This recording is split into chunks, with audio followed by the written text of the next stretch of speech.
Tonight we're in St Austell, and welcome to Question Time.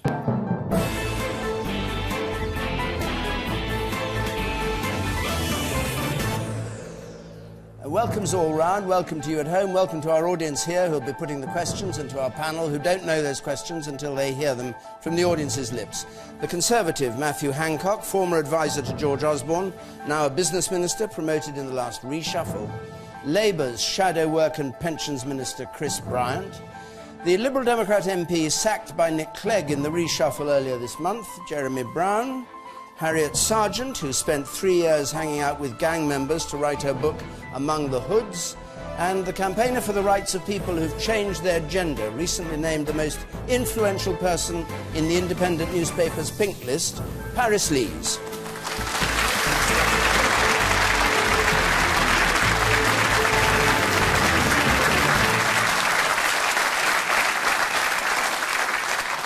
And Steve White has our first question. Mr. White. How will spending £40 billion on HS2 benefit taxpayers in rural communities such as Cornwall? Rural communities such as Cornwall, HS2, which has had its initial stages of financing agreed today. Chris Bryant. I don't suppose it will directly. But I think we've got to look bigger. We've got to look at what it does for the whole of the country, because if there's one thing that I think is wrong about the economy in this country, it is that it is far too focused on London and the southeast of England. We need to stretch that economic prosperity if there is going to be growth now, or is it far too late and all the rest of it, but if there is going to be growth now, it's got to stretch beyond that tiny little patch of London and the southeast.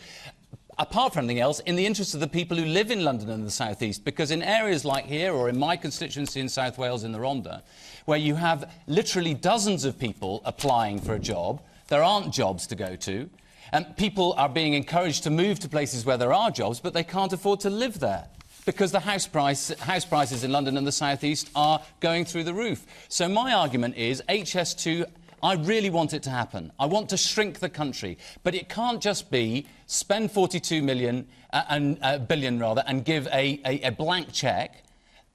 I worry that £14 billion of that, a third of the money, is actually the contingency. So I think we've been absolutely right to say there's no blank cheque here. We've got to push down on the figures, and we've got to make sure this isn't just a train, great big train set for ministers to play with. It's actually about transforming the economy of this country.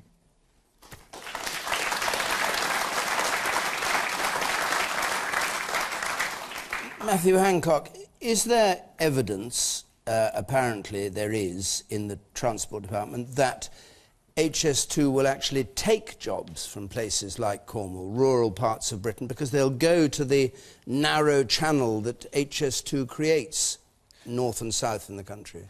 No, because HS2 is part of a national infrastructure plan. I agree with a lot of what Chris said, and in fact I welcome the passion with which he said it, because HS2 is important, but it's important as part of a larger plan. For those who worry, like here in St Austell, that we aren't investing in other places around the country, HS2 will only take about a quarter, just under a quarter of the budget for transport, and it connects our biggest cities. But that means that 3/4 of the spending is available on transport for everywhere else in the country. For instance, there's upgrades happening on the line from here to London, and in my constituency in West Suffolk and elsewhere around the country. So we've got to make sure that we sort out this long-term problem that there hasn't been enough infrastructure, and HS2 is part of that, but only as part of a national plan that makes sure everywhere is better connected. Can you clarify one thing? Is it coming straight out of the pocket of the taxpayer, or is most of this money actually going to be met by government bonds being issued? In other words, that the actual damage to the exchequer is much less than would appear at first sight. Well, has this been decided? The amount that is paid for by the taxpayer obviously has to be raised, and ultimately, even if it's borrowed, it has to be paid for. You know, one of the things we've learnt over the last few years is you can't just borrow on the never-never as a country. But of course, part of it will be paid for also by people paying to go on the line once it's completed. That's my point. So that it won't necessarily come straight out, all 42 billion, of these people's pockets. It'll be paid for by future profits. Is that the plan? Because if that is the plan, why haven't you made that clear? Because it would change the argument. Well, part of it will be paid for by people who are by the passengers, but part of it is about spending, infrastructure spending. Right. But it's got to be part of increasing spending on infrastructure to improve our infrastructure to every part of the country. OK. Man in the second row from the back there. Are you going to privatise it? Well, eventually.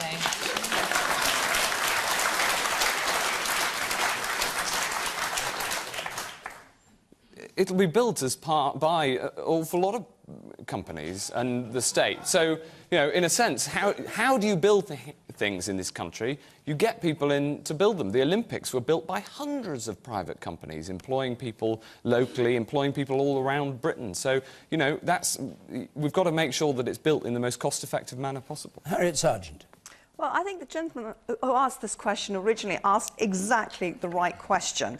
And I think that the HS2, unfortunately, is an example of what is going wrong today in politics. I mean, for a start, was the lack of transparency, that the report that came out, and it was only through a special, asking a special investigation that we actually found out that the government had suppressed the information, that there are 50 areas in the country which are not just not going to benefit from HS2, but are actually going to be worse off. And one of those is Cornwall. And in fact, the Cornish economy is going to be £20 million worse off. So, you know, this is, again, just something that seems to be benefiting London businessmen so that they can get somewhere quicker.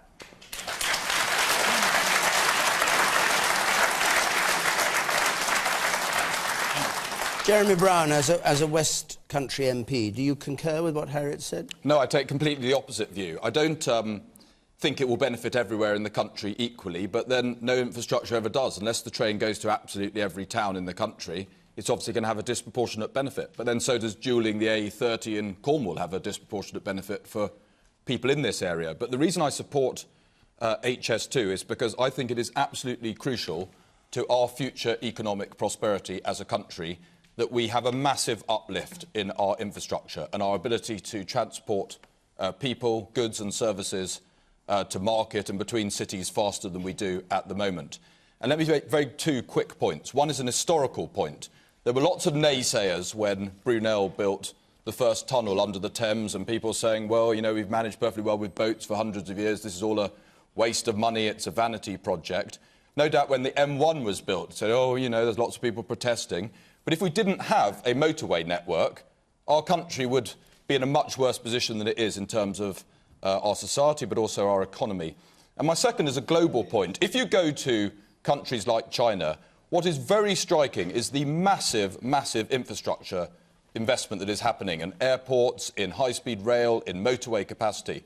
Now, they're either doing that because they're stupid and they have a wish to waste their money, or possibly, and my view is this, they're doing it because they realise that in order to be globally competitive, they need to have a modern infrastructure. And a lot of our infrastructure dates back from the Victorian era, and I want us to have a can-do spirit in this country, not a can't-do spirit, and make sure that we have infrastructure fit for the next 100 years. Very briefly. Yeah.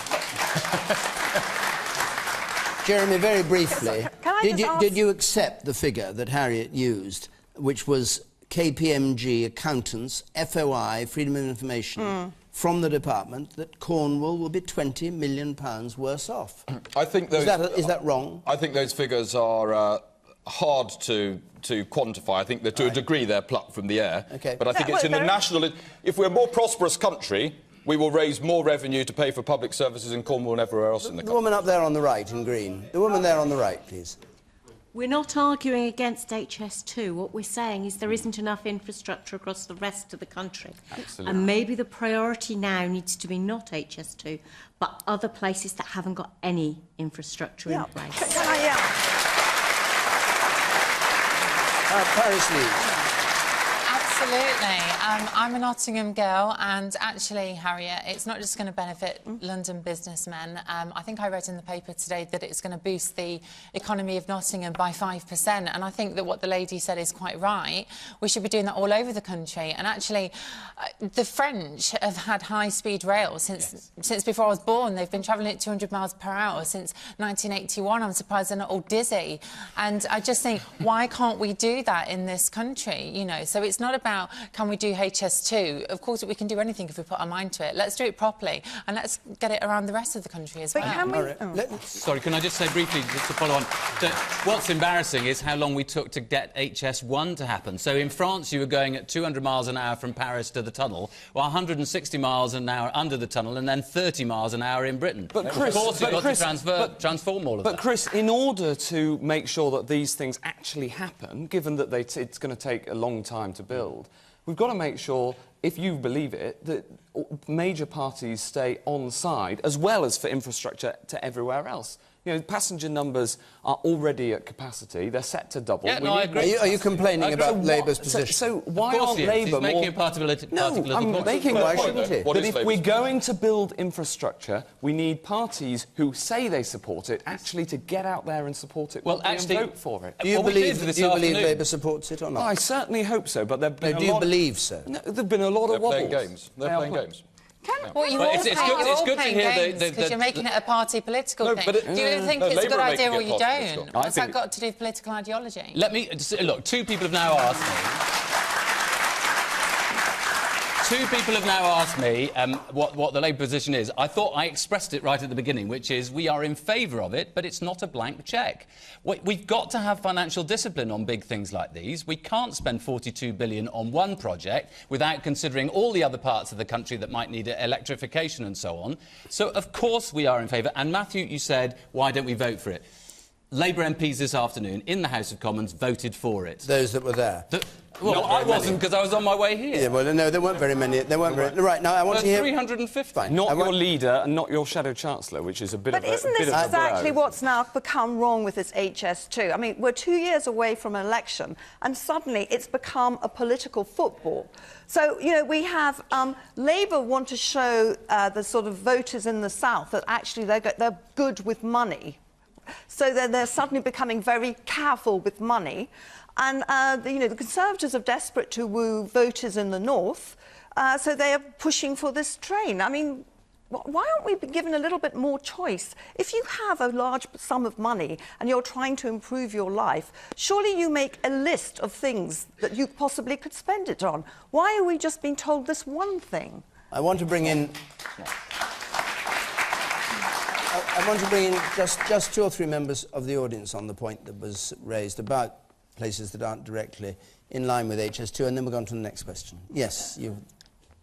Yeah, just to say, Mr Browne, I distinctly remember reading in the Liberal Democrats' last manifesto at the last general election that the Lib Dems were going to reopen disused rail lines that were closed down in the Beach Acts in the 60s. We don't need HS2 because we've got disused rail lines down here in Cornwall in rural areas like Harriet, St Austell that need to be reopened so that it gets people off the roads and away from using cars and using public transport, because I use public transport every day. It's late, it's expensive. God knows how much it costs the taxpayer paying for student rail cards and bus passes. But you need to reopen these disused rail lines, especially down here in other areas of the country, rather than spending billions of pounds of taxpayers' money on HS2 when you could just reopen the Victorian infrastructure that was used back then. Thank you. And you sat there.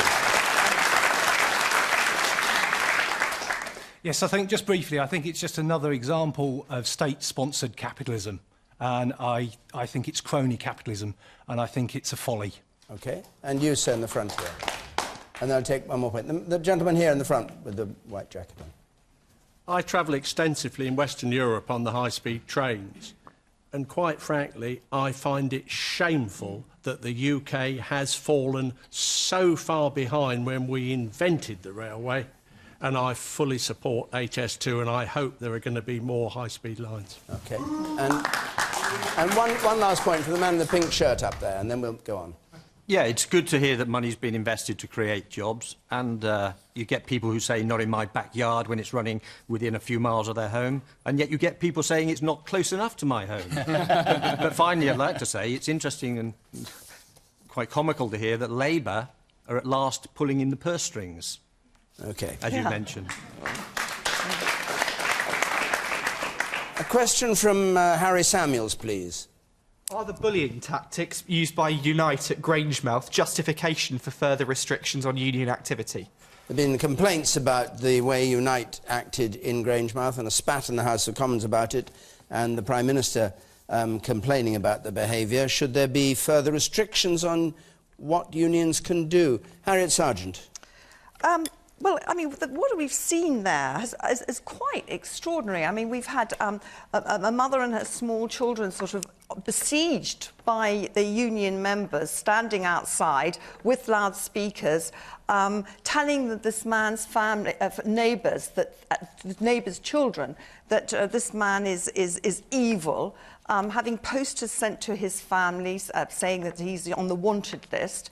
And this is just a man who happens to be a director of a company, of a company that also, I believe, is one of Labour's biggest financial supporters. So you sort of think, if that's how Labour's treating its friends, how's it treating its enemies? So I really believe that you can't possibly have this kind of behaviour. It's a dreadful advertisement for trade unionism, and that the politicians must condemn it. What do you make of what Len McCluskey said, which is we need no lectures from Cameron, the original Bullingdon bully, and going on to say, complaining about faceless directors who make decisions to close down factories, put their families out of work. They need to understand they can't just disappear back into leafy suburbia. Well, they're not faceless. They've got families, and those families are children under 5 who've been attacked. All right. Chris Bryant. Yeah, I think Harriet's absolutely right that the bullying of families is not... Well, bullying is not on, full stop. And I think the kind of culture that sometimes that we have in Parliament, which looks like we're all bullying one another, doesn't help when teachers are trying to explain why bullying is bad in schools, actually. But and I'm sure there are plenty who could say that I behave a bit like a bully in Parliament as well, so I accept my...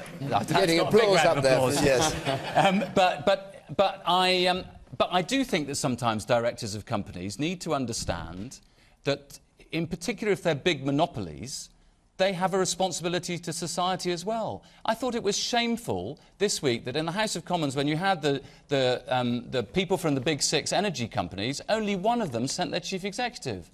All of the chief executives should have been there.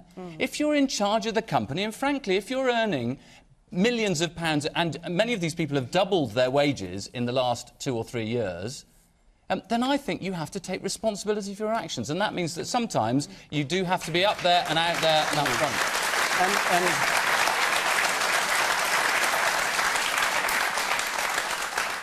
What did you make of the way that Unite handled the Grangemouth affair? Because it seemed to be they called the employers bluff, and then the employers called their bluff, and then everything was conceded just like that overnight. Was it a good negotiating tactic? I've only ever been engaged in one similar kind of event, which is when Burberry wanted to close its factory in the Rhondda. And I was very opposed to it, and I campaigned very hard with the local assembly member, Leighton Andrews, and with the GMB, the trade union, because they represented the workers. And we always knew that there was a danger in the end that we'd have to sue for peace. And in the end, I went to the chairman and we did sue for peace. But we did manage, through that campaign, to quadruple the amount of support that was given to the workers in the factory. And we got £1.5 million given to the local community to set up a new charity. Yeah, but talking about McCluskey... it's just that's fine you talking about your experience there. Jack Straw, senior Labour member, says that Len McCluskey put internal union politics before the interests of their members. Well, do you agree with Jack Straw or with Len McCluskey? The point I was going to make was that because I'm sticking with my point, I'm afraid, is that... you could be courteous enough to answer mine. Yeah, I'll try my best, David. I was going to say just that, which is, I think, an answer to your question, which is that I think it looks to me as if they overplayed their hand dramatically. And consequently, they would have been better to have done what we did in relation to Burberry and the GMB trade union, and I'm a proud trade union member. I will not have anybody try to deny that individual trade union members who pay their levies, who are normally tea ladies in schools and all the rest of it, have a perfect right to have their voice heard. Right. Paris Leeds. Well, I'm a campaigner, and I do feel a lot of sympathy for the union in this, because they obviously just want to try and make some positive changes. But I think it's much better to focus on kind of positive engagement with people rather than the kind of tactics that they've used. And I think we see this again and again, don't we? Which is, you know, kind of groups that have got very good causes, you know, and their aims are quite noble, but then they use these kind of tactics that really don't win people over. But I guess in response to the question, do we need legislation? Well, you know, they're harassing this family or they're not. And I think, you know, we already have laws in place with that. And I think, you know, just to bring it on to press regulation as well, it's, should we have press regulation? And it's like, well, we've already got laws in place, so why don't we just kind of, you know, enforce them?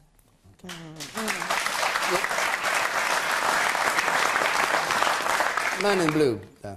The idea that we have these sort of faceless directors is poppycock when we have the faceless union executives who, in this case, nearly shut down a factory employing 800 people just because they wouldn't shift on their demands. It was down to, I read in the news, it was down to about a 50-50 vote on the matter. The idea that 51% and union executives who are putting pressure on their members to shut down a factory and make 800 people lose their jobs, I think is reprehensible. And you asked the question, you asked the original question, do you think further restrictions on unions are required? I think the idea of this, what Unite have called leverage, I think it's sickening, to be perfectly honest, that groups of thugs can go round and, as Harriet said, accuse these people of being evil and put wanted posters through the doors. So yes, I do think that these further restrictions need to be placed. Matthew Hancock? I think that this shows the tremendous gap between most trade union members who are hard-working and pay their dues and want to be represented, and the leadership, and in this case, is a sort of extreme leadership. And I agree very strongly with what Harry said there, that holding to ransom a plant that is a tenth of the Scottish economy for political reasons is outrageous in order to have this internal debate within the Unite Trade Union and the Labour Party. And it's amazing that the man who is in charge of this and who led this action from Unite's point of view is still the chairman of the local Labour Party. It's extraordinary. So we've got to support union members, and I'm a strong supporter of trade unions, but when their leadership behave like this, then they need to look at themselves very hard in the mirror.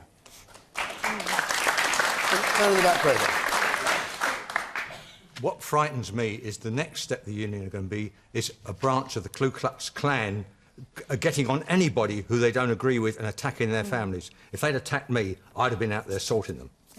Can I just say, I think it's really easy to kind of condemn these kind of tactics, and they are wrong, but what about the kind of violence that the Tories are doing to, you know, people with mental health issues, people with disabilities, you know, like you say, people that wear suits and stuff are hurting the people of this country every day, and they're not getting condemned for it, you know. Jeremy Browne. Well, I support constructive trade unions, and they can make a real positive difference on behalf of the people they represent, and indeed on behalf of the company that they interact with. And if you look at, for example, the British car industry, it has gone from strength to strength. We're now manufacturing more cars in Britain than we've been doing for decades. And that is in part because the unions have had an enlightened, constructive attitude towards inward investment and the best interests of their members and the workforce. But that's very different from what's happened in this case. And I can only observe that the Unite Union is out of control and has let power go to its head. It's the biggest funder of the Labour Party. It selected its own candidate for Labour leader over and above the wishes of Labour members and Labour members of Parliament.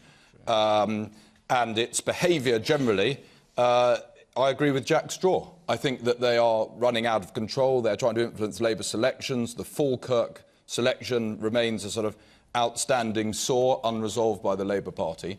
And the unions have to get back to remembering what they exist to do, and that's to advance the day-to-day interests of their members. And I say, when they get that right, they can make a real positive difference. But for me, Unite have got it completely wrong. But one thing they've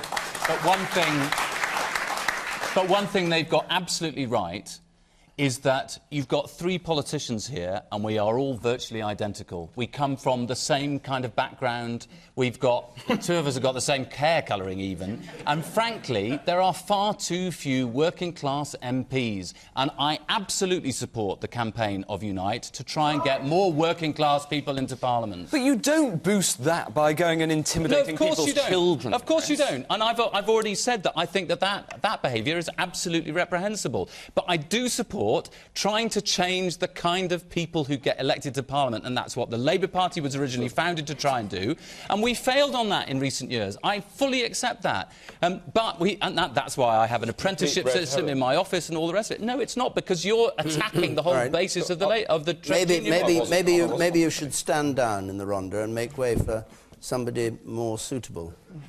Doubtless at some point I will. I'll stand in your... I doubt it. You can stand in it.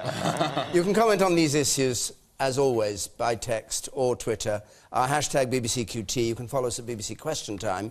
You can text comments to 83981. You can use the red button, of course, if you want to read what other people are saying.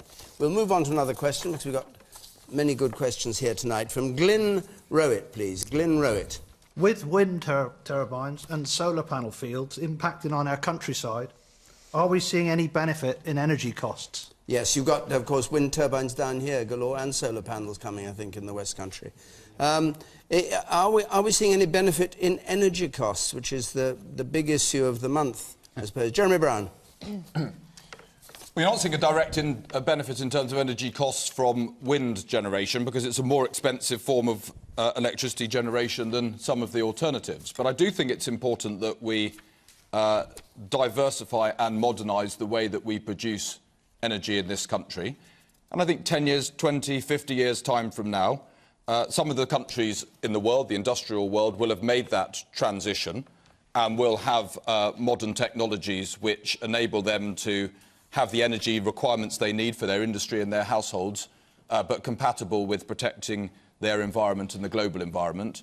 And others won't have made that transition. And it is important that we do make that transition. But all new technology, when it comes on tap, is in its early stages more expensive and gets developed and improved over time. And I'm not saying that, wind turbines or solar farms are the solution to all of our problems or all of our energy needs. And I think some of the solar farms in particular have been sited in bad areas, and they industrialise parts of the countryside in a way that I'm uncomfortable with, because I don't think they are farms in any recognisable sense. They are the equivalent of building a new housing estate on a field without having the benefit of people being able to live in the houses. You'd rather have houses, would you, than solar panels? Well, the regulation... Or maybe houses with solar panels. Well, if I was going to have fields of solar panels, I would rather have them on all new build houses to start with, and on factory roofs and other areas before I put them on arable land. But my point is that I think having a reasonable proportion of our energy mix from renewable sources is a desirable objective, and we should pursue that. And to cut to the current issue, do you think it fair and right that energy consumers, domestic consumers, should be paying for these expensive ways of producing electricity at the moment in their own bills, week by week? Or would you like to see them funded by taxation? Well, one way or the other, people will pay for them. Well, hang on, that's not quite true. Well, it is. No, because if you don't pay income tax, you wouldn't pay for it. No, but income tax only makes up a quite small proportion of the total taxation the government raises.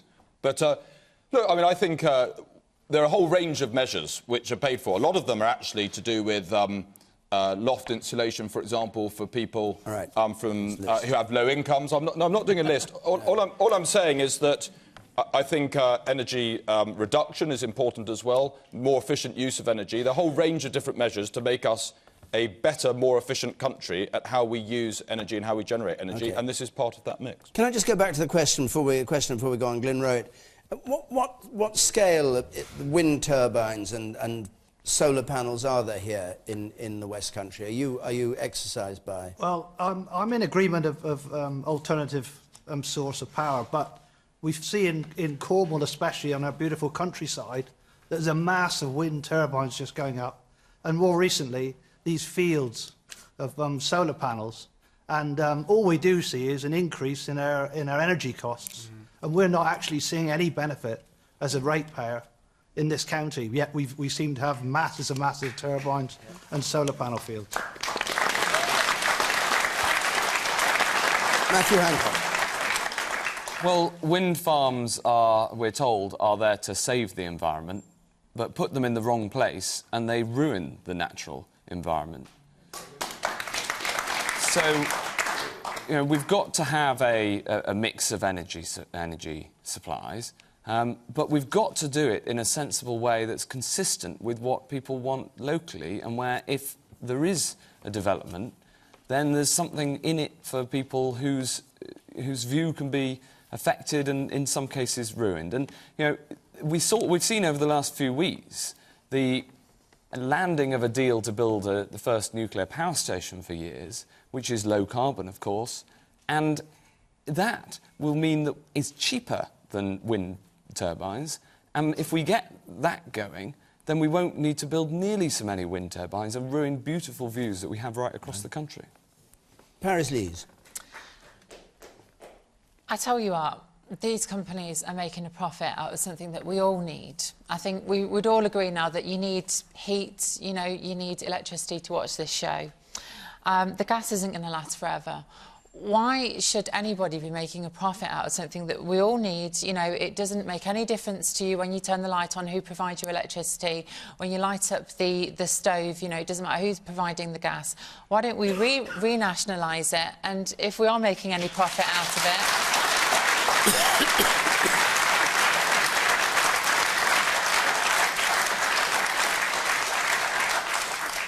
and the trains and the NHS.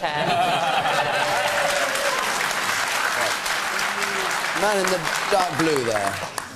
I take my power from one of the smaller companies. They're actually based in Chippenham. They have 100% renewable energy. They have a wind farm at Delabole up in North Cornwall, and my bills have never been cheaper. And quite frankly, the renewable energy is already caught up, or the rest of the market is already caught up with these 100% renewable providers. So will you give us the name and address? Can we all, can we all get this wind-powered Good Energy electricity? PLC, and they are based in But Chippenham. I mean, will it reach... It won't get... Does it, well, they distribute all across, as Paris said, it doesn't matter who provides your electricity, but you used to pay a premium, but the market is now capped. Chris Bryant, can you get it in the Rhondda? I don't know, but you certainly get wind farms in the Rhondda, and there's been a lot of local opposition. I'm going to make myself very unpopular here now. I actually like the look of wind farms. I'm sorry, I find it quite sort of... and incidentally, I'm quite amused that this audience gave an enormous round of applause for renationalising everything. Len McCluskey would be delighted. But look, there are two serious things here. First of all, I think we have to take climate change absolutely seriously. Otherwise, there is a real danger that the world's waters are going to rise, and that's going to be a problem for the whole of the world. Secondly, you know, in the end, the energy that we're using at the moment is not renewable. It's going to run out. It's going to get even more expensive in 30, 40 years' time. So we have got to have other means of energy on stream. So I support all of that. But I think there are things that we could be doing about energy prices now. I think we could have a price freeze. That's what Labour's committed to and what we will do if we are elected in 2015 for 20 months.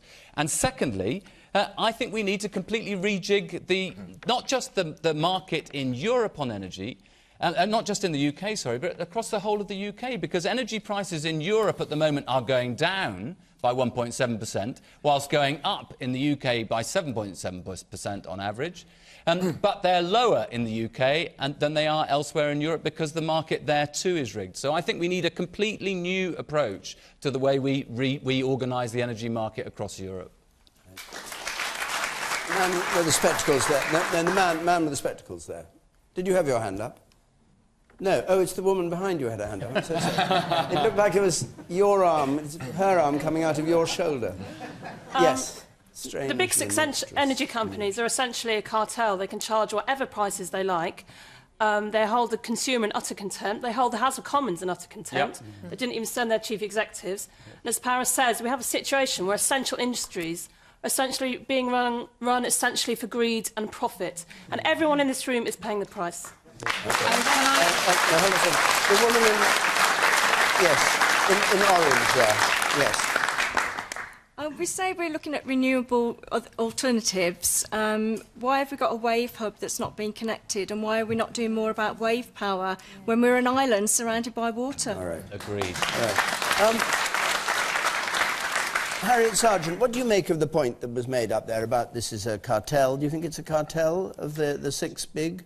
Yeah, well, I think actually it's not just the six big ones as well. I mean, first of all, I would just like to say that I was around when everything was nationalised, and I can tell you it was pretty dreadful. I mean, you know, you had to wait 6 months to get a phone line, the trains were awful, so I'm not a huge fan of nationalising everything again. But I just don't think the marketplace is working.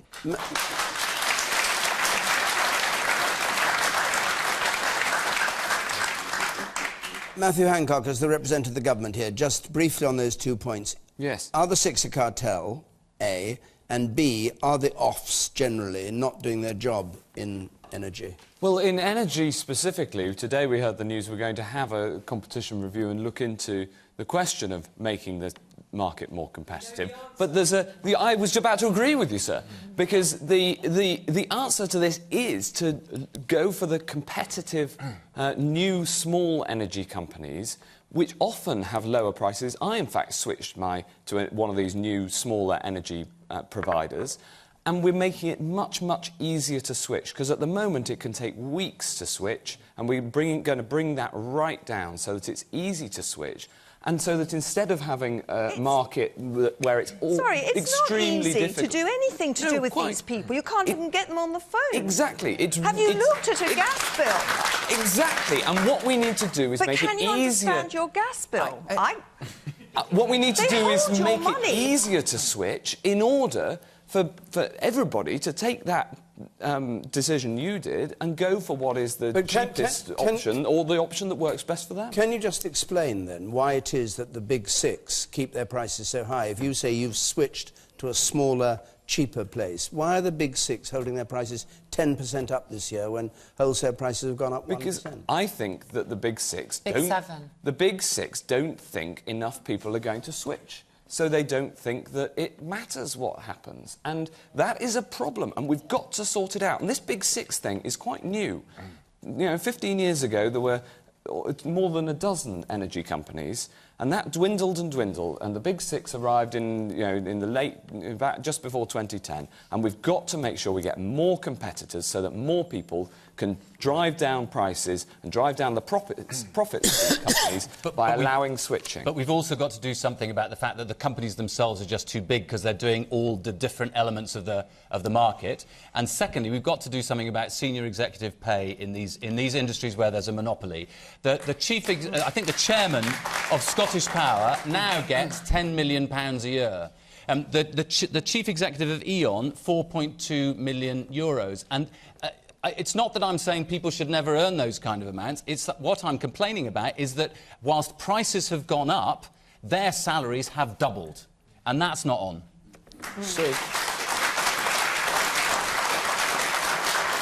said an interesting thing from Labour. It sounded rather like Peter Mandelson. You've no objection to people earning £10 million a year. I think if somebody is really, really talented, in some industries it may be justifiable, but it is not justifiable when it's effectively a monopoly industry. It's not exactly a monopoly, but it's effectively... No, it's not. How can one person's work be worth £10 million? What can anyone possibly do that's worth that? If Pavarotti managed, when he was alive, to sell 10 million tickets for his opera, then I don't object to that. But what I do object to is when it's made out of enforcing price rises on ordinary people who will then have to make a choice between heating and eating. Right, I'll take one more point and then we go on, you sir. But a lot of the price increases are due to the government's green taxes. I mean, the regulator approved a 10% increase in the transmission cost of electricity, but most people here probably don't know that. You know, that's the reality of it, and you know, it's all right to say renationalise things, but my God, I remember walking along Southgate High Street and looking in the window to see when the lights went out. You know, so, you know, we'd love to renationalise things, Paris, but we can't afford it. We haven't any money, as a Labour cabinet minister said before he left government. OK. All right, and you, sir, briefly, if you would. Yeah, could Mr Hancock identify this smaller company, cheaper company that he's transferred to? Oh, yes. Well, as a member of We'd the all like to join it, then. As a member of the... I'm not sure I want to advertise one of them. There's 7, actually, new companies since... Well, your Prime Minister attacked Ed Miliband directly on the basis of the company that he'd gone to at Prime Minister's question, so I think you could tell the company... There's 7... Household hints. It's called Ecotricity. There's 7 new companies that have started recently, and I think it's great that they should grow. OK. We'll go on to another question. Sue McConnell, please. Sue McConnell. Why is Chris Grayling in so much of a hurry to privatise our probation service that he is prepared to put the public at risk? Paris Lees. I made a very stupid mistake when I was 16 and I went to prison just a week after my 18th birthday. And thank goodness for the youth offending team and the probation service, which helped me get back on track. And I remember when I was inside that I think the statistic that was bandied about that something like 2/3 of first-time offenders would end up back inside within 2 years of being released. And that was really depressing, and it really made us feel that, you know, well, the odds are stacked against us. So I think for young people, you know, there's a lot that needs to be done in terms of rehabilitation. And I'm not saying that it's perfect, but the probation service do a very good job at the moment. What did they do for you? What did you get from them? They helped me back. They managed my transition back into society. They helped me find work. They helped me extend my curfew so that I could work as well as go to college in the daytime. Practical help. They help find a family member that you can go and live with, and they work really hard and they actually care about the people that they're working with. And my worry is that if we privatise it. When really have we privatised something where it's led to a greater service of people and more care for people? It just doesn't, you know? Matthew Hancock. The problem of repeat offending is an enormous one. And the chances of somebody coming out of prison and going back into prison are extremely high, and they're far too high. And making sure that we care for people properly and support them when they come out of prison is so important. For instance, that, you know, the delay from being released to getting your first benefit check often pushes people back into crime because they're desperate when they come out. I think the question was why are you privatising the probation service, not what flaws are there. No, and I'm answering the question because I think what Chris Grayling is doing and proposing is that people have support when they're in prison, and that support stays with the same people as they leave and then stays with them afterwards, and then the people who support them are then paid according to how successful they are at keeping people out of prison. And making sure that we get the incentives right on the probation service is really important, because the vital thing here is to follow the evidence of what works internationally, because crucially... The evidence says that it's good and exceptional. There's been an assessment of the probation service around the UK, and overwhelmingly it's been ranked as good as an exceptional. But no one's talking about those words. There are undoubtedly exceptional probation officers who work extremely hard. But the amount of people who go back into prison, having been in prison, is far, far too high, and we need to learn from around the world about what works to make sure people come out of prison and stay out of prison. Yes, exactly the point. Can we just deal with the privatisation point? How is, if you say you want to give people an incentive to do better in the probation service, why can't that be done within the government-run probation service? Why does it have to be privatised? Well, it can be done within any organisation that can provide the service and the level of care, and that's what's important. Well, why can't the current probation service do that? I'm sure that many people in the current probation service can, but what matters is not, you know, whether the probation service reports directly to the Justice Minister. What matters is whether it works in keeping people out of prison once they've left prison. Harriet. Well, I befriended this gang and I have known them now for about 5 years, and I knew them from when they were 16. And as they've gone through various systems, I've sort of seen things through their eyes. and one of them is the criminal justice system. And Paris has obviously had a very good experience of probation, but I have to admit that I haven't. And I have found that these young boys go to prison, they come out, and we must remember that under the age of 25, you have 75% re-offending rates within 1 year. Well, certainly my boys would have re-offended within the first day that they came out of prison, because when teenage boys go to prison, they get a lot to eat, they grow, and they've grown out of all their clothes. So they would have robbed the very first day. And I didn't find the probation system at all helpful. They were just simply, I mean, for example, they have £40 when they came out of, and the probation just sends them all around the place. That £40 goes almost by the second day. But Harriet, what is your impression of the effect of privatisation? What do you think it would be? I mean, well, I am you favour it? I'm actually quite keen, because I last week went to see a charity that would be affected by this with St Giles Trust charity, who actually use a lot of ex-offenders in their charity to help mentor. And they would be one of the sort of charity who would be used for, and we must remember this is only low and medium risk. It's that the high-risk prisoners are remaining with probation. And they are going to go into the jails, and they will see them right at the beginning of their sentence. Because what goes wrong is that there's no sort of overall structure for these boys. They come out, there's nowhere for them to know where to job. So this is what will be done, and then they will be judged on whether they succeed. The woman there on the left. How do you think companies like G4S and Serco are going to take care of people, given their current practices that have been criticised? All right, fine. Well, no, hold on, Harriet. I'll put the... It's a question...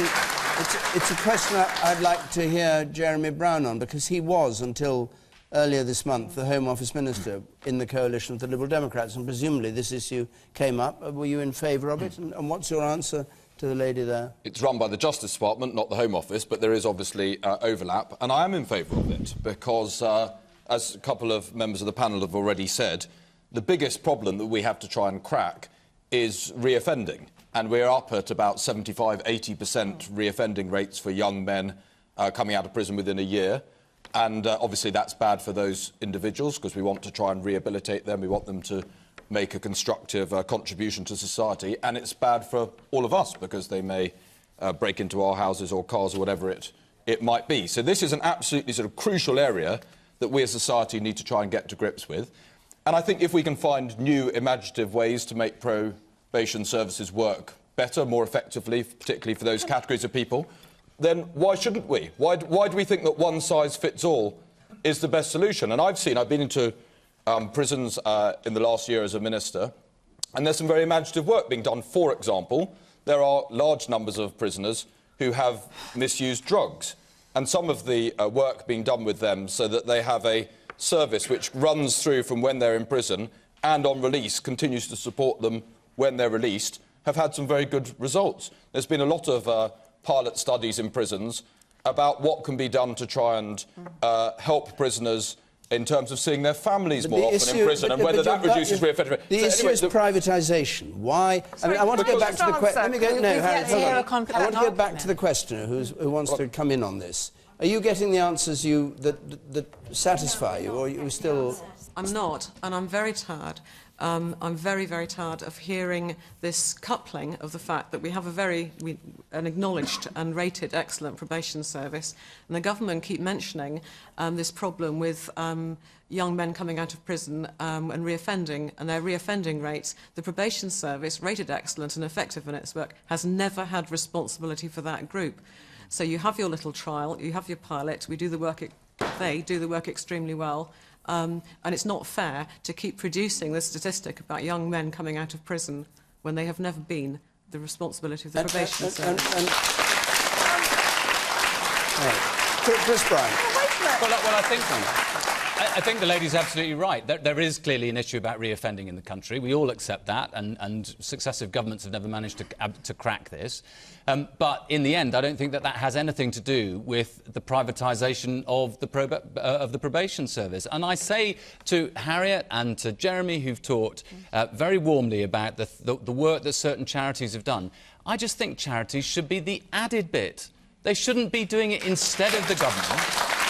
But the probation service, and there are lots of reasons for reoffending. In my constituency, obviously, as every constituency MP gets, you get quite a lot of people who come through the door who you see 4 or 5 years later again and have problems. But the reasons for reoffending might have something to do with the fact that there's 1 million young people unemployed under the age of 25. It might have something to do with the fact that it's almost impossible for many people to get housing under the age of 25, and a whole series of social issues, and let alone our failure to deal with the massive drugs problem that there is in the country. I want to go to Harriet. Yes, I just thought this lady... Harriet, yes. I just thought this lady here asked a very good question that really put the finger on the point for what, for me, is the weak part of this, is that those big companies, GS4, that they are the only ones at the moment who can afford to invest up front. Because if you're going to judge a company by if they can stop someone reoffending within a year, you have to put a lot of work and a lot of money up front to do that. And so the small charities obviously can't do that, and that is definitely a weakness. And what I'm hoping is that those big companies will use the small charities, because you need to have individuals. I think that's a little bit... How does that foster maybe me being too optimistic. But not that I would agree with you. G4S It's a did problem. such a good job for the Olympics, didn't they? No, I agree, it's a problem. We've got 4 or 5 minutes left, so we'll go on to one more question. From Craig Lunt, please. Is anyone served by the creation of a regulator which no journalists will subject themselves to? This is, of course, very pertinent this week. The establishment of a royal charter agreed by the Queen and by everybody in the House of Commons and by no newspapers. What's the point of it all? Paris Lees. I find myself in an awkward position quite a lot because I campaign for better media representation of transgender people.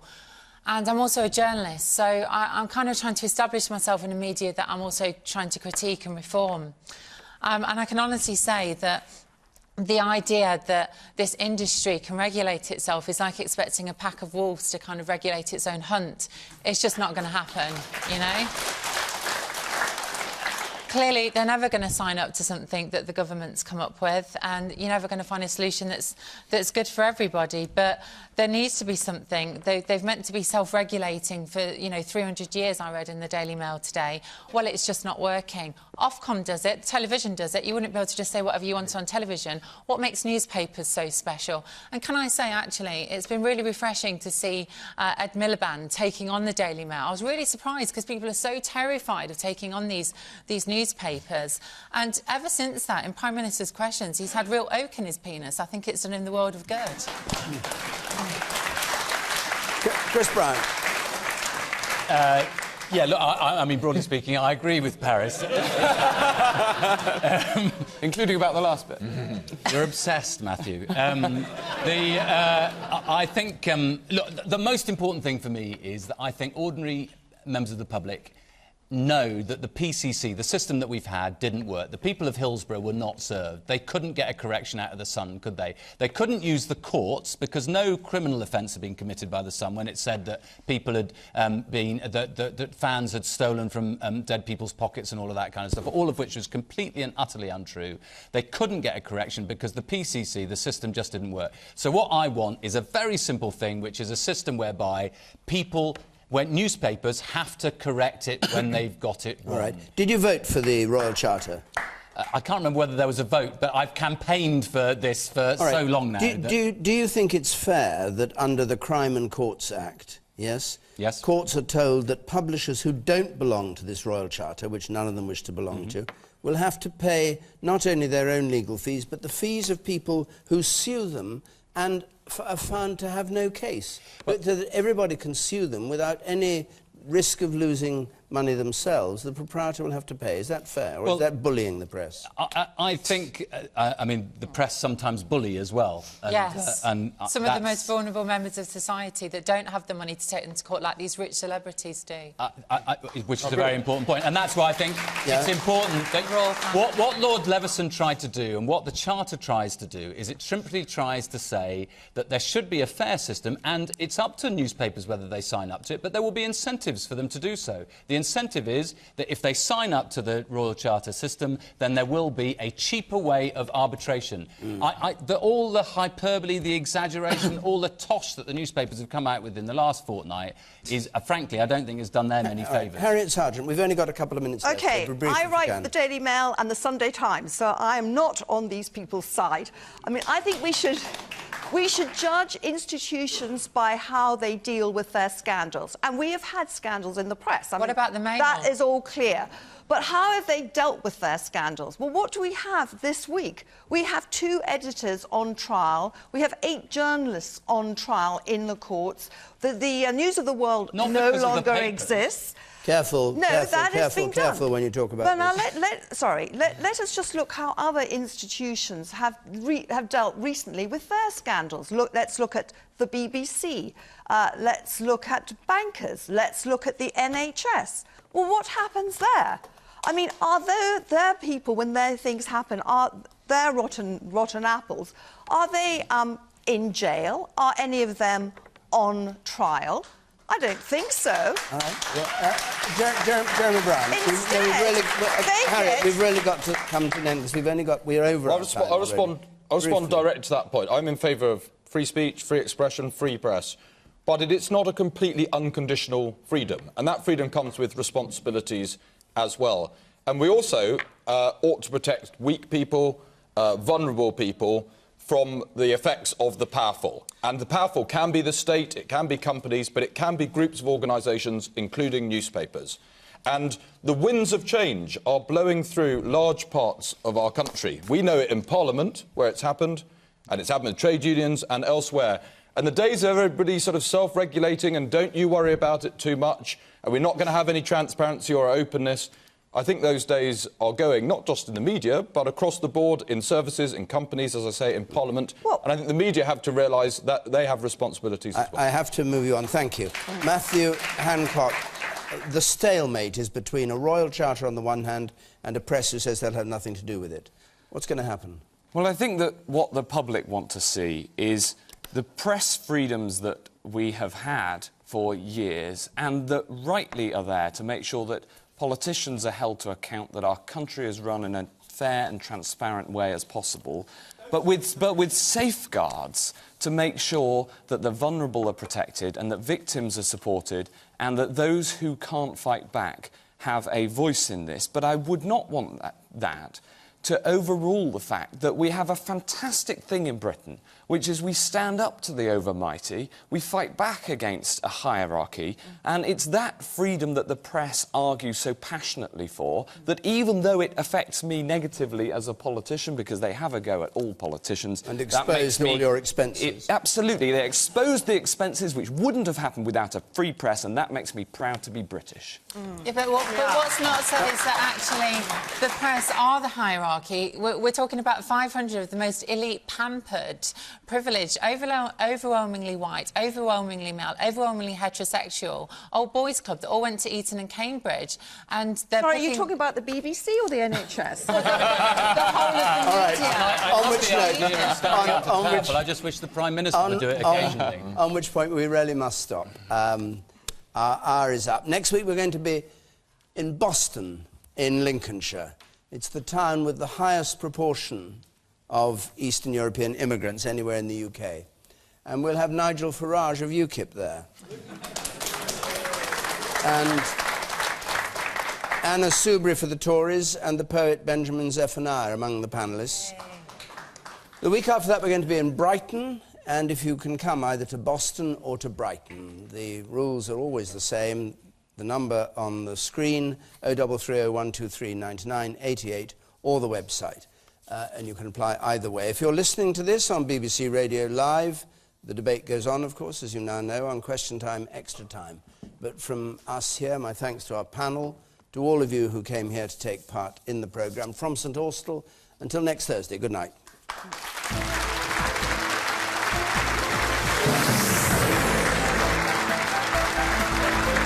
So the debate continues with Question Time Extra Time on BBC Radio 5 Live now.